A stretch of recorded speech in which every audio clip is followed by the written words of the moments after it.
Welcome to the 11 Alert Desk. I'm digital content producer Aspen Andrews, and I'm here with Steve Carleton, Chief Clinical Officer at Porch Health. And with the holidays coming up, let's talk a little bit about alcohol in the holidays. So I know it's traditionally a time to celebrate, but some people might also start noticing that a loved one or a friend might be overindulging a little bit. Could you talk a little bit about what that looks like? Yeah, absolutely. It's a common time during the holidays for people to be eating and drinking more. It's a lot of travel, getting outside of your routine, time off of work. So it is common for people to, when they're out of those routines, start drinking a little bit earlier in the day. Obviously, consuming more drinks than they do normally over a longer period of time. And so it's an important thing for people out there to keep their eye on, especially during the holidays.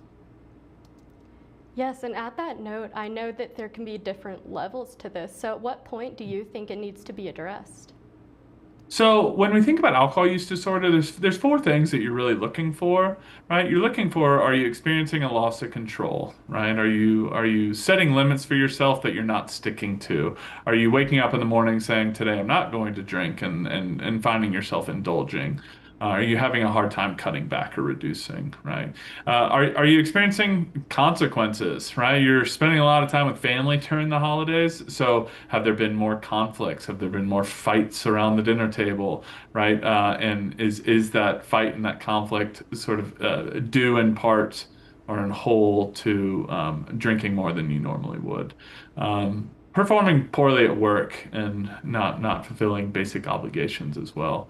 And then just risky use, right? We know that alcohol it's a toxic chemical that people are putting in their body, and right. And so, when you're consuming that much volume of a liquid, it's going through lots of different organs, and it can really impact your health in significant ways, and lead to the last one, which is dependence, physiological dependence. So you're needing more alcohol to get the same effect, and when you wake up in the morning, you're experiencing what people often call a hangover or alcohol withdrawals, right? And so that loss of control, those consequences, risky use, physiological dependence, that's how people out there can know whether or not they're having a problem. And if you may notice this with, say, a friend or a family member, how do you say you should go about talking to them about their alcohol use? Yeah, that's a great question. So if you are concerned about a friend or family member or whoever it is you're concerned about, it's important that you get organized in how you approach them, right? The tendency for loved ones is either to never say anything because you're scared of how they're going to react, or bring it up every day, every time you see them, and kind of get down that kind of more nagging kind of train with it. Neither of those are very effective, right? If you don't talk about it all, and if you talk about it all the time, it kind of falls into the same boat of you're not really moving the needle for that person. What you should do is get organized. You can say it once, right? I would advise people you can have a serious conversation if you're concerned about somebody's drinking or use one time a year, right? Anything sort of beyond that, if unless the person is bringing it back to you and saying, "Hey, Steve, you mentioned that you were worried about my drinking. Like, can you help me find some help?" Right? And so, just making sure you're really intentional about how you express those concerns to people. And how can someone that, say, might be drinking too much but not have an issue per se cut back a little bit?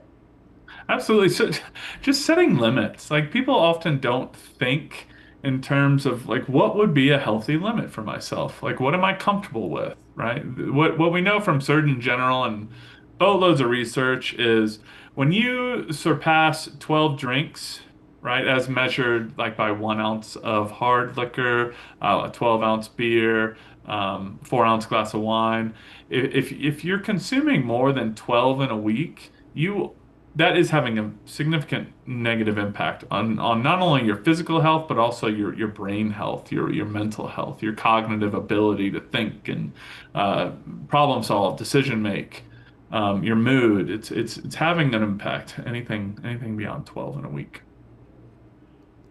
Yeah, that makes sense. And if someone needs help, there is the option to completely stop, and there is help with that. Can you talk a little bit about it? Yeah, and so there are options, right? There's a lot of people out there that fall into this kind of mild, moderate alcohol use disorder, meaning they are checking a few of those boxes off, right? And if you can start when it's mild to moderate, then maybe you don't have to go to that drastic measure of quitting completely. Um, that involves finding a therapist, right? Coming to Porch Light, talking to us, talking to a medical provider about your drinking patterns. If you need to quit, if it's gotten to a severe point, you're checking all of those boxes. I mean, now we're talking about risk of detox, right? Risk of withdrawals that can be life-threatening for about 5% of people with a severe alcohol use disorder. And so that's a little bit of kind of how I would think about it. But seeking professional help is when you're at a severe point is pretty needed. When you're at that mild to moderate level, it's a good idea to go talk to somebody.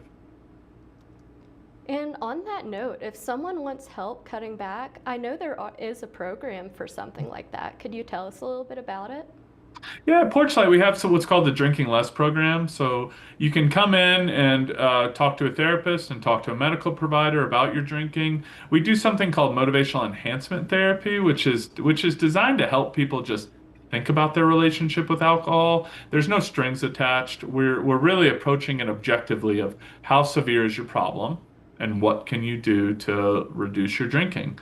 And with a medical provider, there's lots of different medications. There's naltrexone, there's a camprosate, and others that can help people with those significant cravings. These medications are designed to reduce cravings and help people drink less. Great. And just in general, when it comes to alcohol use, where can people go to get help? Yeah, I think Psychology Today is a good place to turn if you're looking for a therapist. And I think, yeah, Porchlight Health, we're there in Colorado Springs and all throughout Colorado. And so if you're looking for a place to turn, we're a good place to start. Great. Well, alcohol use is such an important topic, so I really appreciate you coming to spend some time to talk to me about this before the holidays. Thank you, Steve. Yeah, my pleasure. Thanks, Aspen.